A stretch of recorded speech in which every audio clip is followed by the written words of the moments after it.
अखंड ज्योत देवते तुझ्या निरांजनातली, अपार भाव भक्तीने तुझीच मूर्त पूजिली। त्रिशूल खड्ग घेऊनी विनाशण्या असुर ये,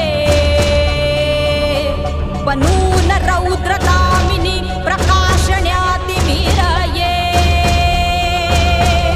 प्रतीक नारी शक्तीचे वैष्णवी महेश्वरी, तुझाच अंश राहू दे सदैव माझ्या अंतरी। आई अंबे